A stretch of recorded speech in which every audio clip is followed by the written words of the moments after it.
What's up, everybody? Welcome to another episode of the BREWtally Speaking Podcast. I am one of your hosts, John Beatty, and with me, as always, is Daniel Terry. How are you doing this evening once again? Still alive. Still and kicking. Yep. Yeah, absolutely. I'm always kicking. It's frustrating for everyone around me. Must be the inner hardcore kid in you.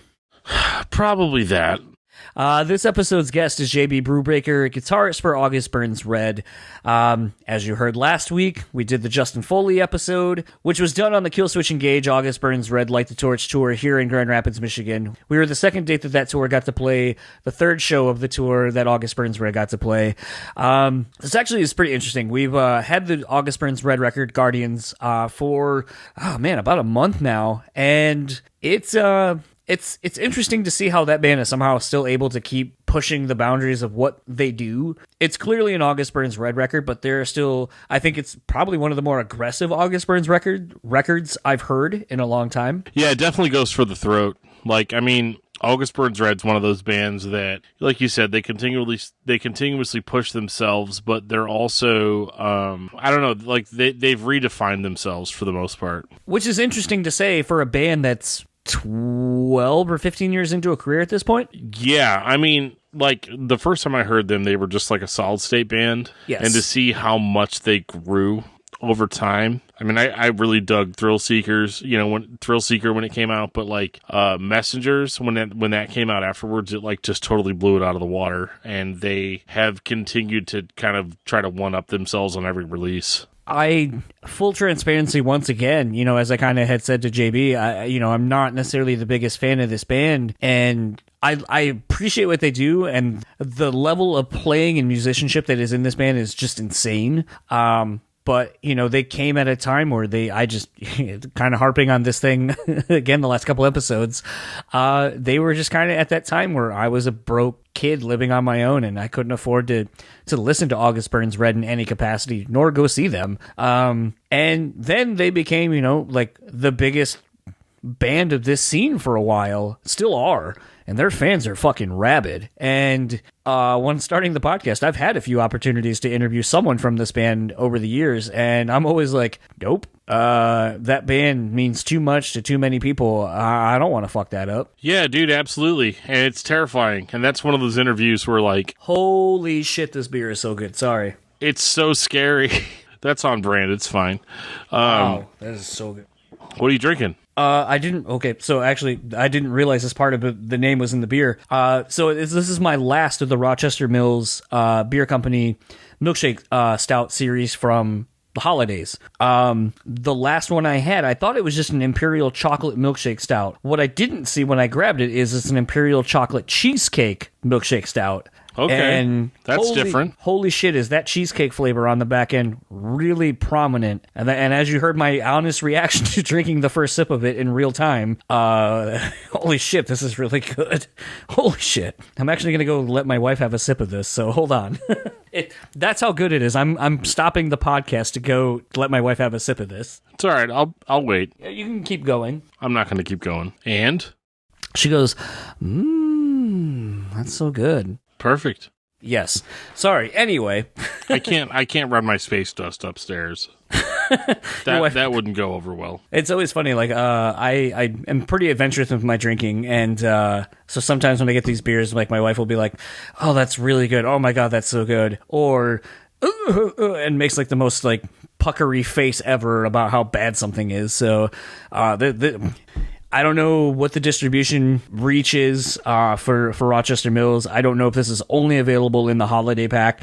If you are able to find this Imperial Chocolate Cheesecake Milkshake Stout, fucking get it. It is, wow. Holy shit, this is a phenomenal beer. I know we haven't talked about drinks on the podcast in a little while, and that's why Scott Stapp won't come on, but it is what it is. Sorry, Scott. Hey, we posted craft water the other day. We did.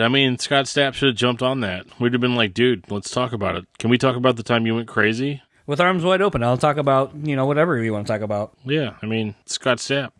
Anyway. That publicist is never going to talk to us again. But no, this is a fun chat with JB, talking about the new record. And, honestly, one of the other things that is fun to talk to him about is the fact that August Burns Red was one of those bands that just carried the flag for, I don't want to say progressive metal necessarily, but for being proficient at playing your instrument at a time when that wasn't really a thing, like playing ripping ass solos. When they were coming out and doing that, that wasn't really a thing most bands were doing. It was about the riff. It was about, the breakdowns, not about, crazy ass solos going over them. Yeah, I mean, one thing I liked about August Burns Red is that they were technical when they didn't have to be. And that's really, I think, what set them apart and why they have such longevity with fans is that they never really, I mean, like you could say their first record, was safely in like that metalcore bubble. Mm-hmm. But as they went on, they definitely started adding a lot more elements into their music, technical elements that I think that, like, in a certain sense, you could consider them like a band's band. Yeah. But they still continue to have that fan base, and they've been supported rabidly since then. Yeah, it's definitely one of those things for August Burns Red, Like I said, it's so hard to not to discount what they've done and what they mean to their fans. Like, they've inspired a whole generation of players now. I don't know how many YouTube covers you see. I don't know how many vocal covers you'll see. It's just one of those things where August Burns Red means so much to so many people from the solid state kind of era of bands and so forth, from that early 2000s scene. But just the fact that they've been able to progress and always keep moving forward is kind of astonishing when so many of their contemporaries have kind of fallen by the wayside in that same time frame. Yeah, and I think they were one of those bands that successfully transitioned from being like a Christian metal band to being something that everybody could get behind, which is really hard for bands like that to do. So without further ado, let's get into my conversation with JB from August Burns Red, and we'll talk to you on the other side.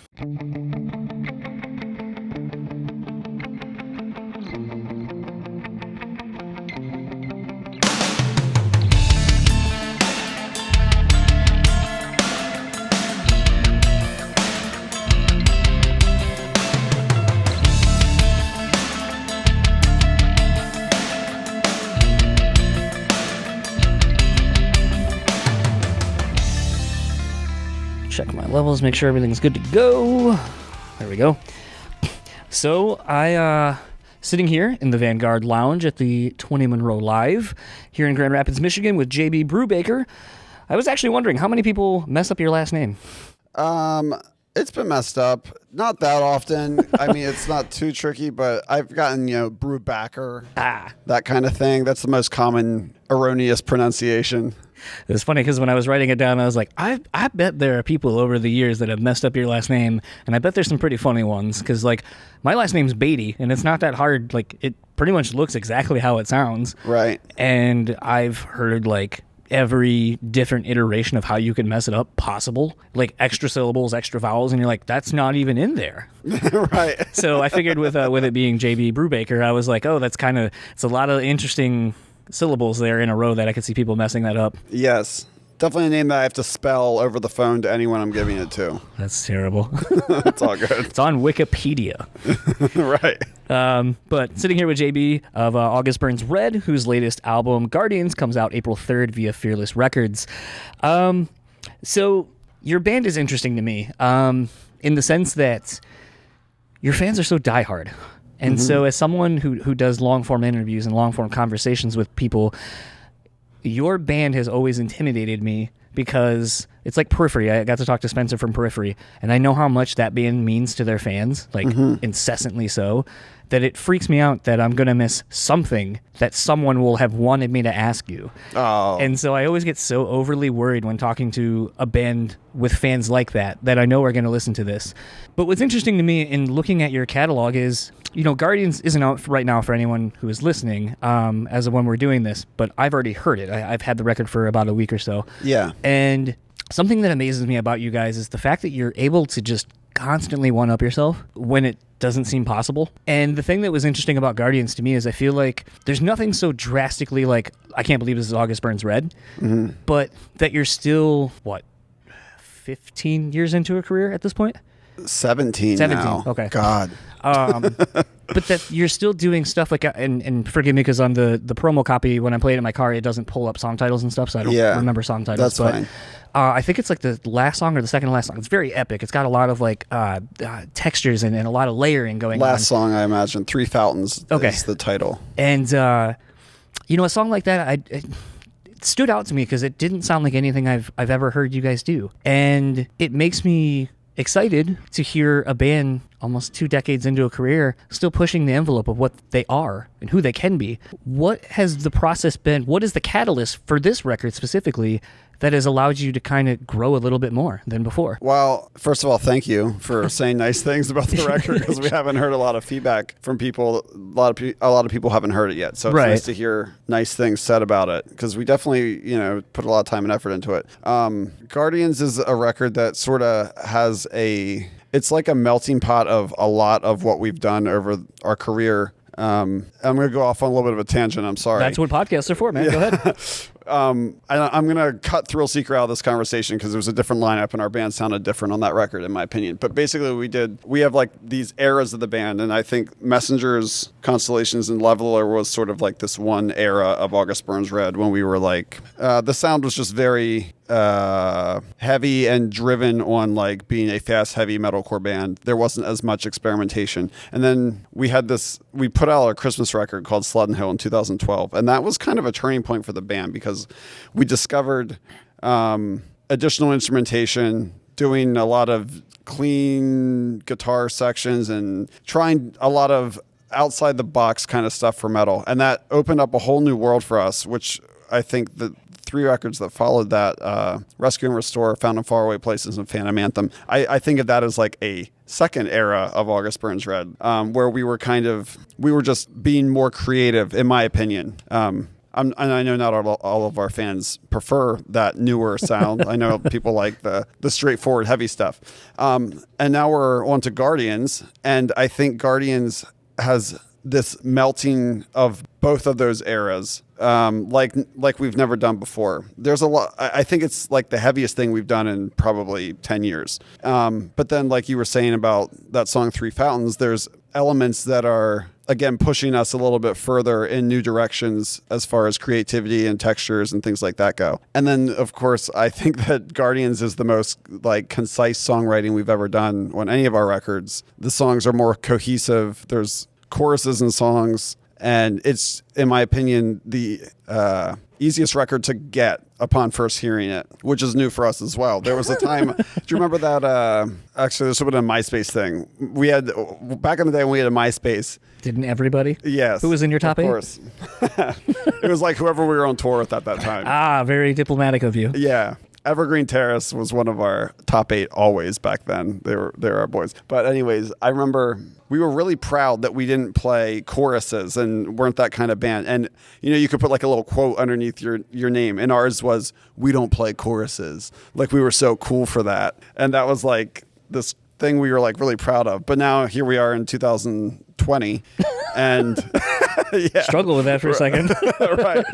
And we are starting to play choruses and following some more, not that we're writing pop songs by any means, but there's more song structures are real on Guardians for a bunch of songs. So I don't know. I don't even know what the original question was, but well, just kind of, at this point, and I'll even kind of piggyback off of you saying that like you're kind of writing, and I'm using this term loosely, more traditional song structures. Mm-hmm, mm-hmm. But what's interesting about that to me is, and I think, a theme kind of on this podcast at times is like, with my co-host, like we'll sit here and talk about, like we did a preview episode of Furnace Fest, and we're talking about all these bands that were like, were in our wheelhouse, like high school and on. Yes. And it's one of those things where some of those bands still exist and they've moved on and they've progressed and so on and so forth, you guys being one of them.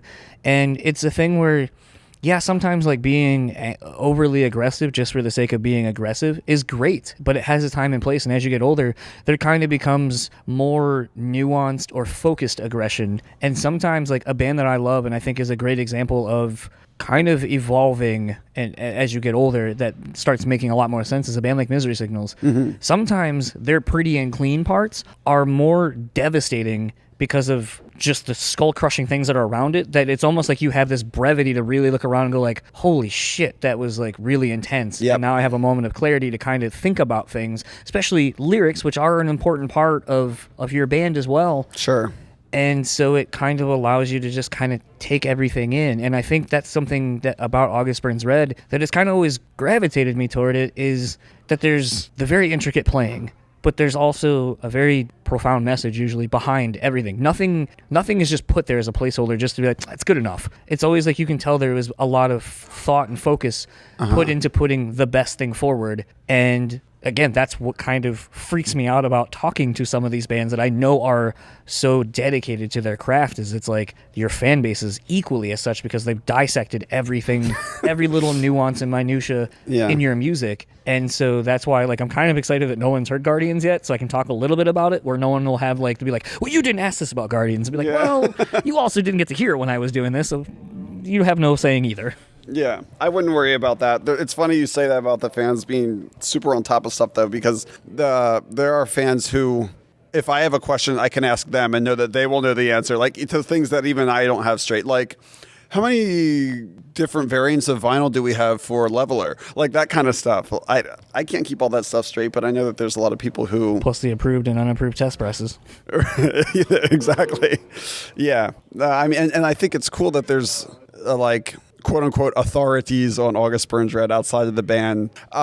There's one guy, his name is David Bird. He, for like 3 straight records, was like the first person to inform the band that our album had leaked. Like he knew before, and he'd be like, yo, just so you guys know, your record leaked. And we'd be like, oh, we better tell our label quick so they can get some like kill sites going or whatever it's called, get the links killed. Which is cool that people take it that seriously. I think it's cool as an artist, but I don't think you have anything to worry about as something, you know, I kind of had a ebb and flow of questions, but you kind of touched on something, so I'll kind of hit it now since we're kind of sort of talking about it. Sure. So you talked about, you know, messengers and you know, you guys have done anniversary tours recently of a couple of your records that have celebrated those milestones. And what's interesting to me, and something I've not really had the opportunity to ask anybody that's done those, is, you know, going back and looking at that time frame of the band, relearning those songs and learning songs that maybe you've never even played before, because obviously you're writing what is now Guardians around that time, or at least starting the ideas of those. When you went back to learn any of those songs, did that inform any of the ideas or things that you were like, man, this is really cool. I wish I had the prowess to do what I know how to do now, and I could make this part so much more epic, or I could do these things that I've learned in songwriting and so forth now. And did it inform you for Guardians when going back and doing some of these old tours or these old albums and doing them in their entirety? There's certainly parts that I feel like I could have done better or written better when we revisit old records. I don't think that the old albums influence the writing for new records. Because if I may be honest, I don't think that I could write, you know, Constellations 2 if I had to. I can't write those songs again because I don't view music the same way. There's choices that we made in our songwriting then that I just would be like, absolutely not. That transition doesn't work at all. I couldn't do that now. Like things like that. So when people say to me like, you should write another album that sounds like Messengers. Like, cool, yeah, in theory, maybe that would be cool, but like literally I cannot. I don't have it in me. I'm at a different point in my life. I'm a different guitar player than I was then. I'm a different songwriter than I was then. I will never be able to try to like harness the power that I had when I wrote a record from a previous era. I'm a different person now, you know. It's just kind of interesting sometimes thinking about that because, you know, I think some fans will be like, oh, the old stuff is always better, or wherever you found the band is your favorite iteration of that band, or, you know, you might progress on forward with them, but, you know, you'll be like, oh, this one record was my favorite, and still always will be, whether it's logistically better or not is debatable. But it does make me wonder sometimes when you look back at that, if you kind of look at some of the things you would do where like now you're like, I would never do that because of X, Y, and Z. If you look back at that though and go like, man, like I had some big balls back then to kind of do some stuff like very abstract thinking, because I don't know if knowing better is the correct terminology, but like just because you're not overthinking it. Knowing better is the correct terminology, okay. I think. Okay.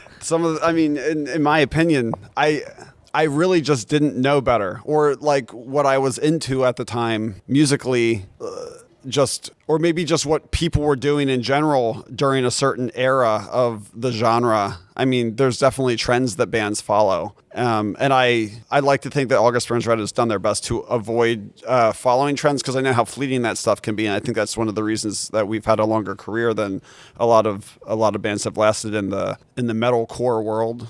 But we just were kind of going with the flow. And you're right in that we weren't overthinking. If we thought it was cool, we went with it. Right. If we thought we had riff A and riff B and they were both cool riffs, even if today in 2020 I would say those riffs do not work together, we found a way to mash them together. You know what I mean? And that's one of the reasons why it would be difficult for us to recreate sort of some of those vibes that we had back in the day on our early records.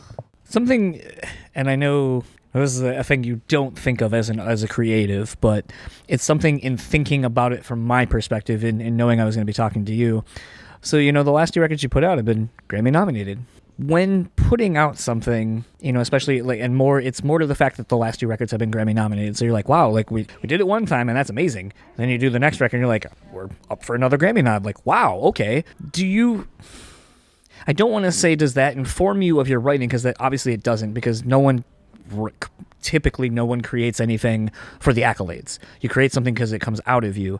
But that being said, what does it feel like, do you, like, when you're done and like you kind of, and granted we're really at the precipice of all of the promotional rollout of this new record and you hearing feedback about it. Yeah. But do you feel like, are you kind of like, man, I think this could be the one that wins us the record, like the Grammy? Oh, no. Third time's a charm. I mean, yeah, that would be so cool. And I never expected the first nomination, and I never expected the second, and I don't expect a third. Do you know what I mean? Like, I can't, it just seems so unattainable. And I know that we were like in the mix twice to win one, but I just don't know. I don't expect it. And while it would be amazing if it happened, like, I just can't say that I expect August Burns Red to get a Grammy nomination on Guardians, and if we got a nomination, I wouldn't expect to win. The Grammys are really, I feel like a lot of it comes down to name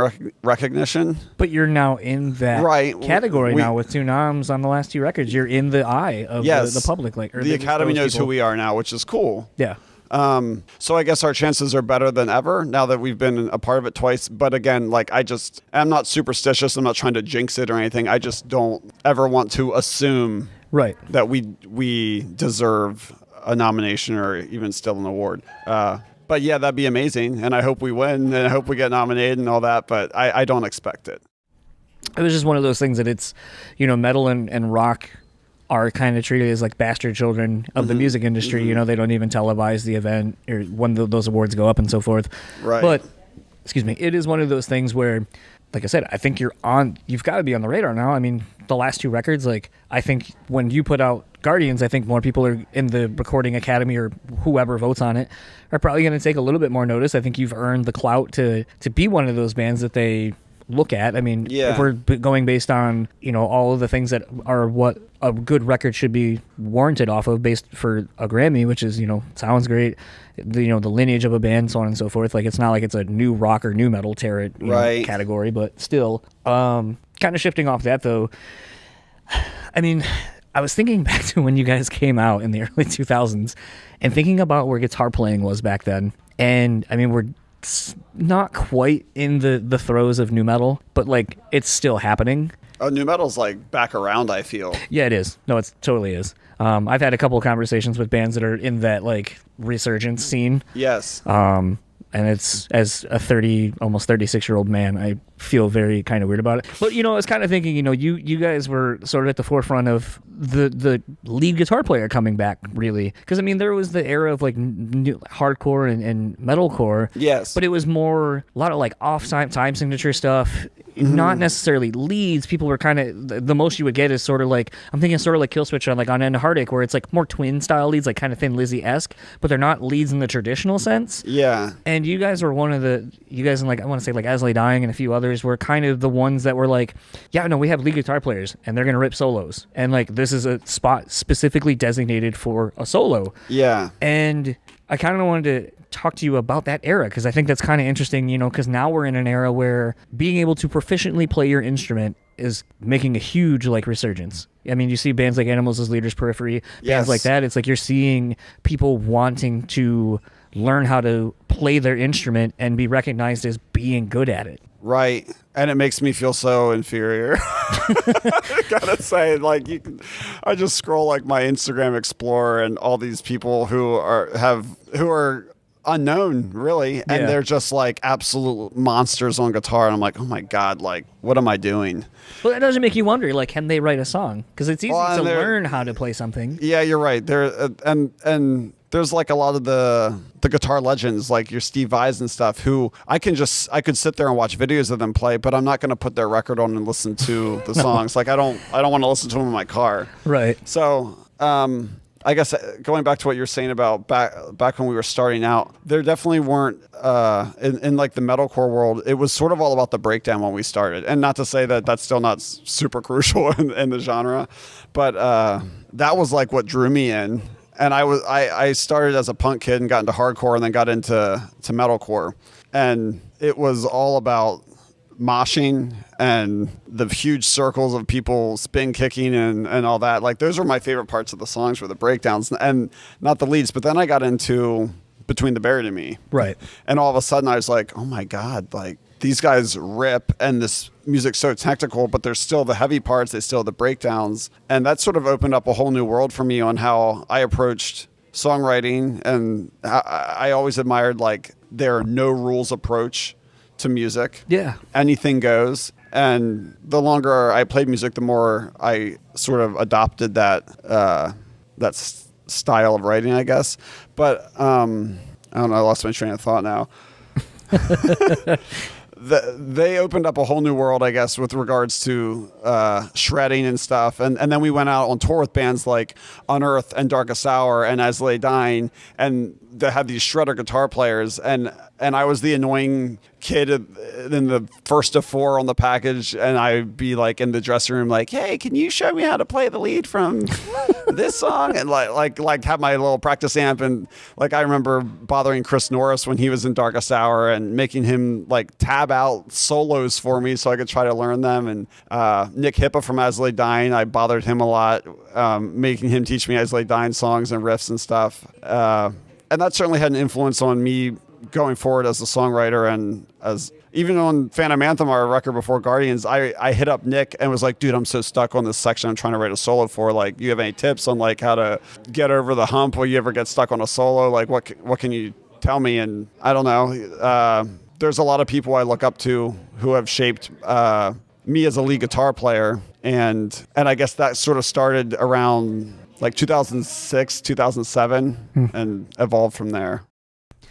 Is it interesting to know that you are that for a new crop of guitar players now? It's cool to think that there's people who have taken influence from August Burns Red, and we've gone out with a lot of younger bands who I know were like, yo, Constellations was the record that got me into this kind of music, and that's wild. And I guess that's it's an honor, I think, and it's cool to know that we've been around long enough to influence the next crop of bands doing it. And I like a lot of the young bands playing metalcore music. I feel like there's a bunch of promising young acts that are going to kind of carry the torch into the this next wave of bands, because a lot of the bands that I came up with have sort of gone away, or they're having their reunions now. Yep. Yeah. Kind of switching up gears a little bit. If I'm not mistaken, you guys released a beer a little bit ago. How involved in the process of making it were you guys? Our bass player Dustin Davidson was pretty involved. He does brewing of his own and he's done some beers that got some very small distribution in Maryland. But his brother started a brewery that's, it's still microbrew, but it's on a much larger scale than anything he's ever done.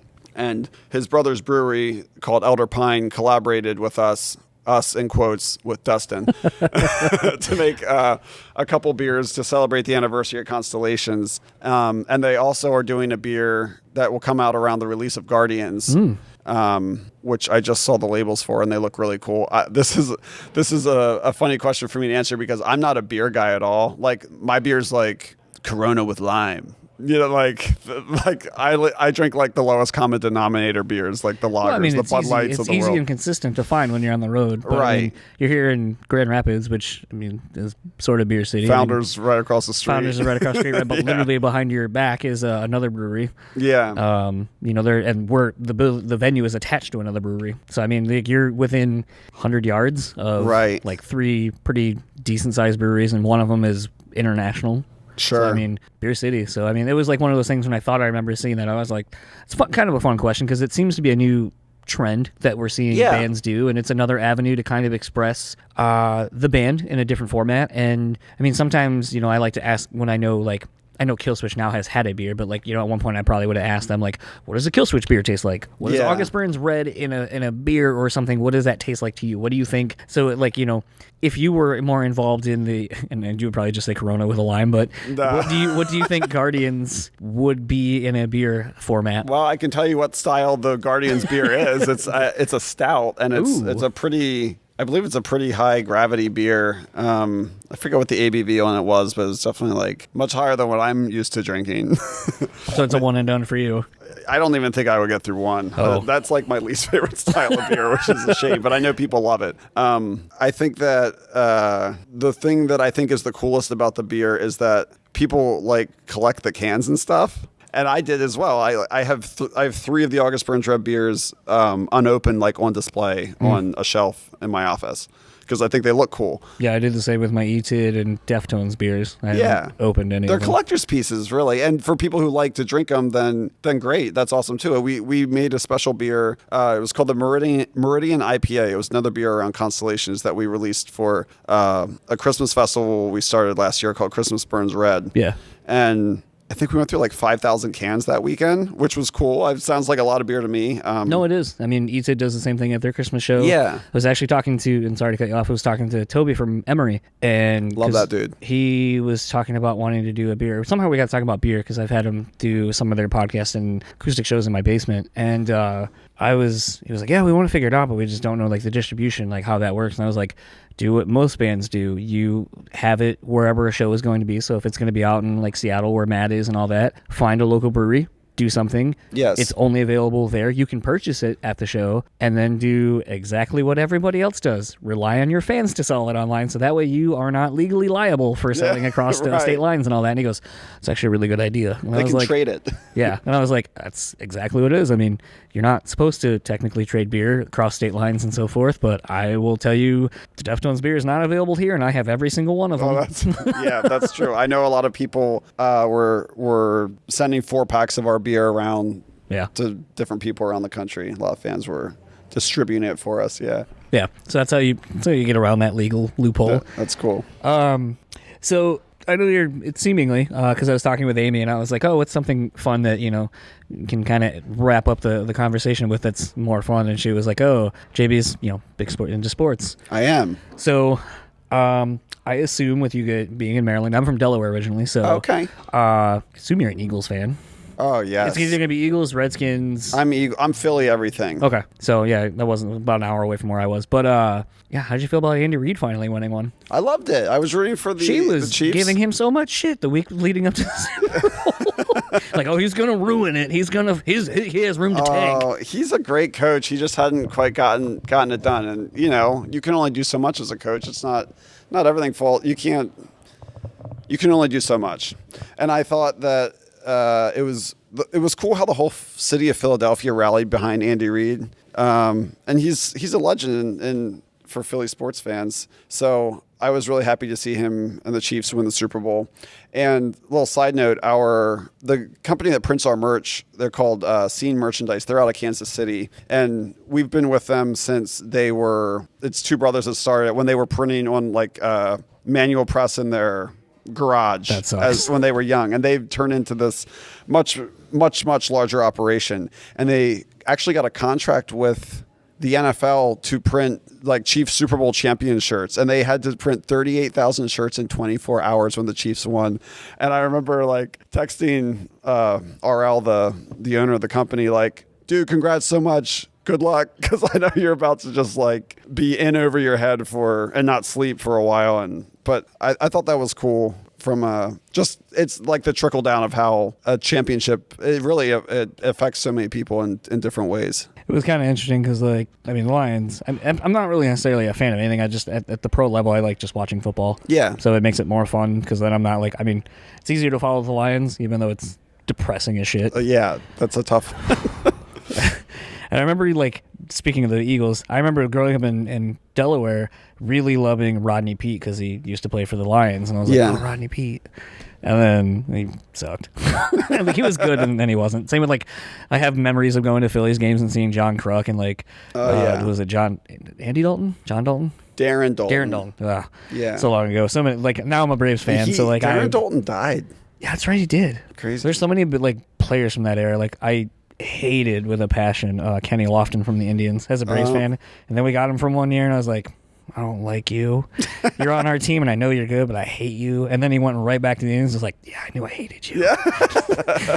It's funny how loyalty will do that to you. We're like, right. I know they're on my team, but I don't like them. I hated Bryce Harper as a national. Now he's on the Phillies. I'm like, I love Bryce Harper. He's on my. I mean, he's such a villain, but he's like our villain now. So I'm all in. What did you think of that whole scandal with what is the Phillies or not the Phillies the Phillies Fanatic? No, not the Fanatic. Was it Crunchy? Oh, Gritty, the Flyers mascot. Yeah, there was like this weird scandal going on. Well, with him. he was accused of assaulting a fan. I thought it was a joke, and he was acquitted. Yeah, and as soon as he was acquitted, the Flyers rattled off a nice 9-game winning streak. So go Gritty. It was just really weird to see. Like, I remember seeing that. I was like, "Is this fake? Is this like the Onion of sports?" It sounds like it should have been, but that was real. How do you feel? I mean, baseball season's getting ready to start up here pretty soon. How do you feel about this Astros thing? It's really disappointing, and baseball is my favorite sport. But I recognize the struggle of baseball bringing in the next generation of fans, and things like this really don't help that. Like, negative press for Major League Baseball is a bummer, and in this day and age when our attention spans are so short, and baseball is not a game of high action. There's a lot of waiting. So, and I love that about it. I love the nuance of the game, but it takes time to appreciate that. And I think things like what happened with the Astros and the sign stealing is, it's bad for the game. I don't think that Rob Manfred handled it very well, the commissioner. No. And I think that the players on the Astros are going to get pummeled with baseballs this year. Yeah. Like and I kind of feel bad for them in that regard, but they also cheated, so they got to face the music. Yeah, speaking to the patience of watching the game and kind of learning its nuances.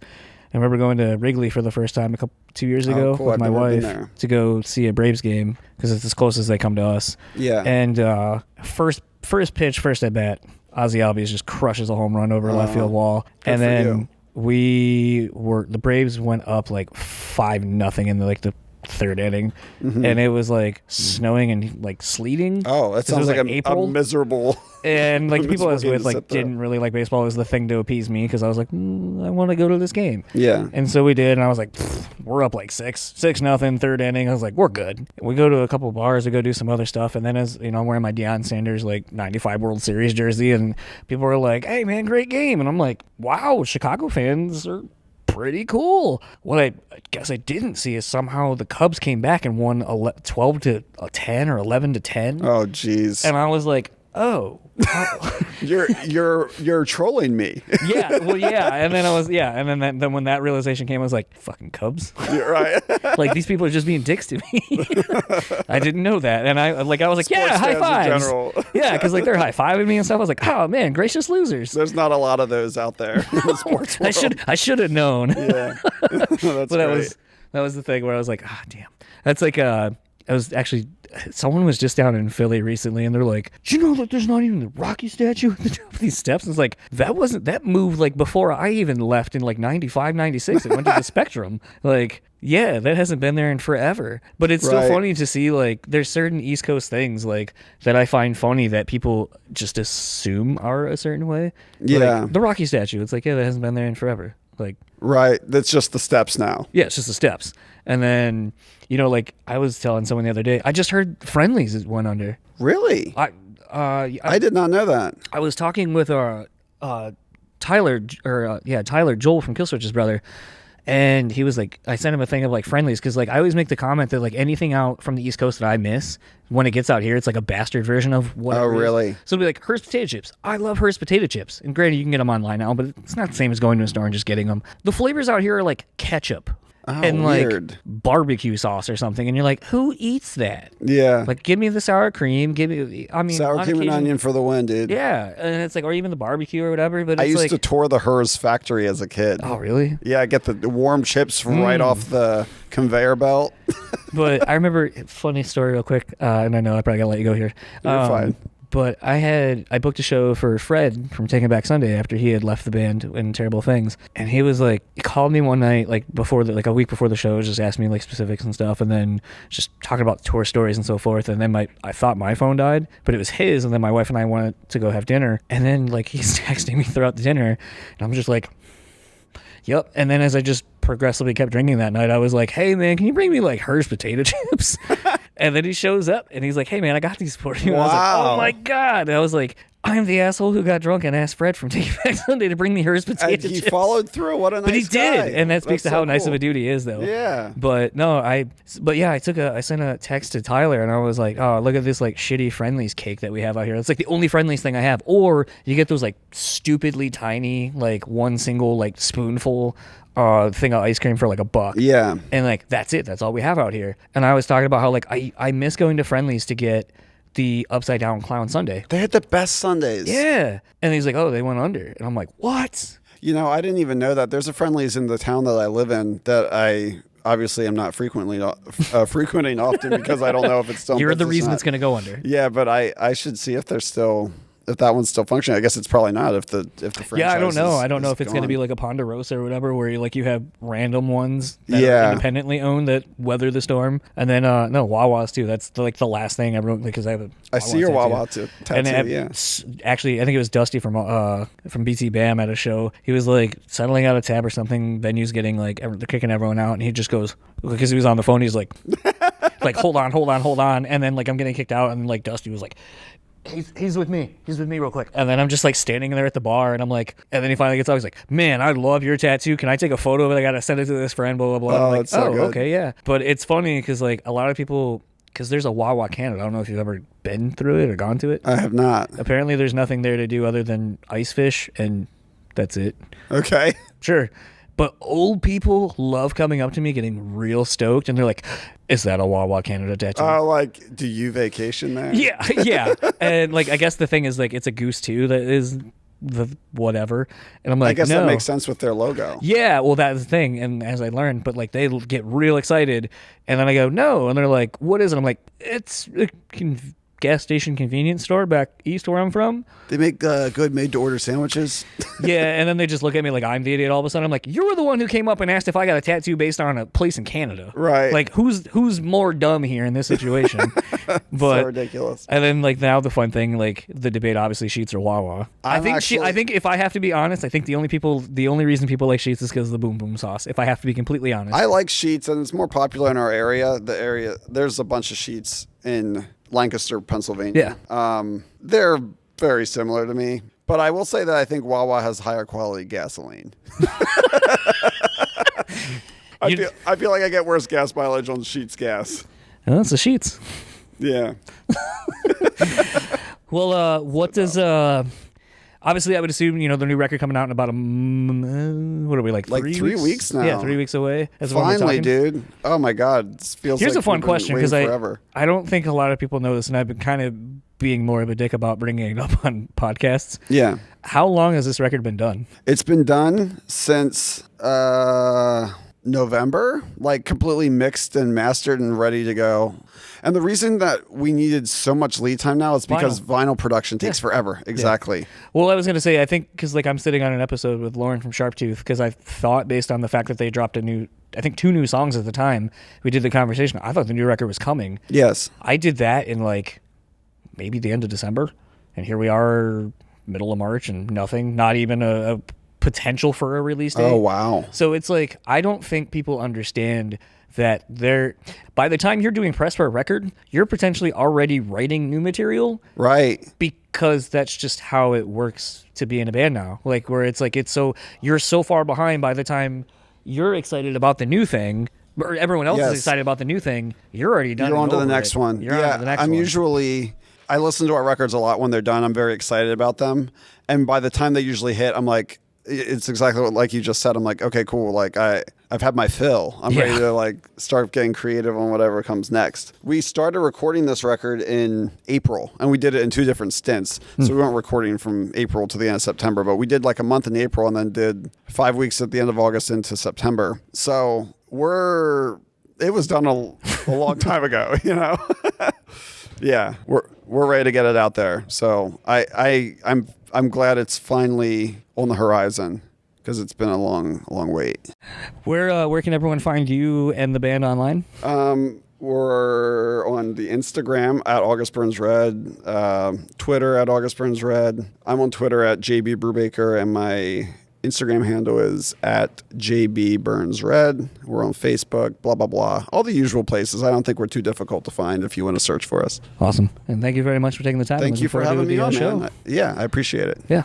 So that was my conversation with JB of August Burns Red. You know, that was kind of fun, especially at the end, getting to talk a little bit about sports. I know we don't talk a whole lot about sports on here. I think the only time, sadly, that I have is talking about Kobe Bryant's death. So yeah, that is sad. Needed to rectify that a little bit and make sure it's not all sad bastard news whenever we talk about sports. Also getting to talk to a fellow East Coastian. That's not a word, but it is now.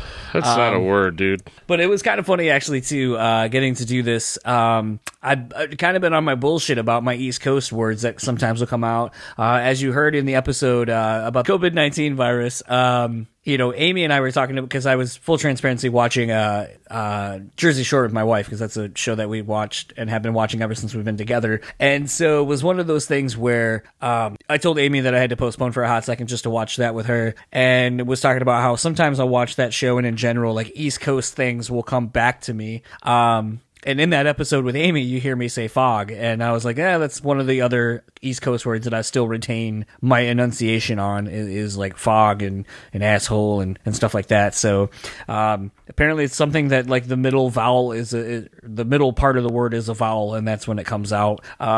But, you know, it is kind of funny. Dan, what's something in St. Louis or in your area that is kind of a landmark thing that people assume is going to be there because that's what you're known for, and then come to find out it's not where they thought it was? I mean, that's kind of a loaded question, John. I think that... It's the pot of gold at the end of the archways, I know. I mean, it's pretty much the arch. That's kind of all we got going for us. We had Nelly. I mean, you still do. We still do, yeah. I mean, that's a thing. But to be honest, you're kind of putting me on the spot here. We had In the Midst of Lions. They were a deathcore band. That's it. I'm drawing a blank on everything else. So, like, you didn't have, like, you know, we were saying in Philadelphia, like, even before I moved away back here in 95 or 96, the Rocky statue is no longer at the top of those stairs like everyone thinks it is. So, like... It is not, no. People get to Philly, they climb up those stairs, and they're like, where the fuck is the statue? And it's like, yo, bro, it's, like, long gone. It hasn't been here for, like, 20 years. Yeah, no, it was a promotional item. It's gone. The Liberty Taco Bell, do you remember that? No. So, again, maybe it's just an East Coast thing. I think right before I moved or right after I moved, I can't remember, for April Fools, Taco Bell said they had bought the Liberty Bell and they were renaming it the Liberty Taco Bell. And so many people got pissed and upset about it. And then they're like, fuckers, it's April Fool's. It's a joke. We didn't buy the Liberty Bell. Right. I know that's such a very centralized joke that only appeals to, you know, a third of the country. Yeah. I wish I could say there was something more exciting going on, but there's really not. It's not getting caught up in her? Not so much. Okay. Actually, that's a good documentary. If you haven't been watching the documentary I think it's on Netflix, the history of, or the evolution of hip hop, really fucking solid documentary series. And what they've been doing is kind of going regionally. So at one point, they're talking about Atlanta and like how the hip hop scene came into prominence, like from the OGs who were creating the scene, and then those who became bigger and ran with, the foundation that those people came with. I'm pretty sure there's one, I know like they're kind of like a trio of episodes about the Southern hip hop between Atlanta with like Outkast and Goody Mob and all those guys, down to New Orleans with the Cash Money crew, and Master P and No Limit. And I want to say there was something, an episode, and I haven't watched it yet, that talks about kind of, St. Louis and the St. Lunatics and Nelly and Murphy Lee and all of those guys. Really? Murphy Brown? Okay. Man, Murphy Brown, that was my shit back in the day. You know more about St. Louis than I do. Just your hip-hop scene. Yeah, I wouldn't know a whole lot about that. Mostly the hardcore scene. I mean, if you ever wanted to do an offshoot of discography discussion where we just talk hip-hop, I mean, I'm all about that. I mean, I did that once. I don't know if I'm going to do it again, but I did it once. Yeah, I think, I felt it was kind of funny. I was like, I think I said to myself a couple of times, I'm like, these fucking old heads using the same term of like, that was straight fire. It was definitely a weird experience for me, that's for sure. I think I said bars at some point. I think I said a dude was spitting. I don't know. I don't know what I said. It was Dylon, because they spit hot fire. Oh man, he's spitting straight fire in those bars. Did I do good? All of that aside, we're not here to talk about hip-hop from the southern states. We're going to kind of wrap this episode up. Thanks again to JB for coming on, taking the time to talk to us, not once, but twice, week after we did this. Obviously, as you heard, we did the COVID-19 episode. Really a lot of interesting shit in that conversation with him. Talking about, basically, I didn't know his wife had an autoimmune disorder, and that she has to, deal with these things more seriously from the jump, nor the fact that basically his kid's got asthma. So I mean, there was kind of a lot in that chat with JB. The second chat we did that was really interesting and eye opening. Just kind of the full transparency that he was kind of presenting to us about everything. As I said in that, and I'll say now, the stuff we were talking about all of that happening when we were talking, I cut out because we sound misinformed, which we totally were. But thanks to JB for coming on. If you would like to keep up with August Burns Red, it's really simple. August Burns Red, Facebook, Instagram, Twitter. If you'd like to keep up with JB, Instagram, JB Burns Red, Twitter, JB Brubaker. Check them out. With us being, as of now when we're recording, still in a quarantine, it is a thing where, he's creating and working on a bunch of stuff, as you heard in the COVID-19 episode, which if you haven't heard that, listen to this, then go listen to that. He's working on maybe the new August Burns Red Christmas covers. Possibly that Westworld cover as well, the theme song cover. So definitely, someone who is constantly playing his guitar and working on stuff. So if you want to keep up with them, keep up with JB, go there. Dan will tell you where he can be found on the internet and on the interwebs, and what all is going on with him. Yeah, I mean, I can be found on Twitter at Discuss Metal Dan. I can be found on Facebook under Dangle Terry. You can send me an email at... you can send me an email at discussmetaldan@gmail.com. You can always find out about my other podcast, Discography Discussion, at discussmetal.com. That's a thing, so, check it out if you're into that sort of thing. And if you would like to keep up with all things this podcast, you can find us simply enough at BrewSpeak Pod, Facebook, Instagram, and Twitter. Go over to our YouTube channel, check us out. We have videos where they are applicable. If you would like to support us monetarily, head on over to patreon.com/BrewSpeakPod. If you would like to support us non-monetarily, well, simple. Whatever you're listening to this on, click the subscribe button, leave us a review. Greatly appreciate it. Helps us pop up in random algorithms that are all over the internet. If you would like to buy a pin, I have a bag of these fuckers sitting right next to me. Fuck it, let's kind of do a blowout sale. $10. Bust out the pins. $10. I will send one of these bad bastards to you wherever you live. I'll do free shipping. If you live internationally, we'll work that out as well. Let me get rid of these fuckers because I'm tired of looking at them and I can't prick myself 60 times with these bastards, so take these off my hands. So we got pins. I know people are kind of in a rough spot right now, you know, with the COVID quarantine and all that kind of stuff. If you are able to support our sponsors, it would mean a lot. Go to thebeanbastard.com and buy some delicious coffee if you are able to. I know people are home, so why not splurge a little bit and get a really premium coffee? It's super delicious, and I back it 100%, and I'm not that big of a coffee drinker, so I should tell you something. Facebook and Instagram at thebeanbastard. On Point Pomade. Just because you're quarantined doesn't mean you can't keep your beard and hair looking good for whomever you're around. So head on over to On Point Pomade, use our code BSP15, and get 15% off your total purchase order. Keep your hair and your beard looking on point. And last but certainly not least is Rockabilia.com. Rockabilia.com, where you can get over 500,000 items in their web store, including some August Burns Red merch. They have so many bands, so many things.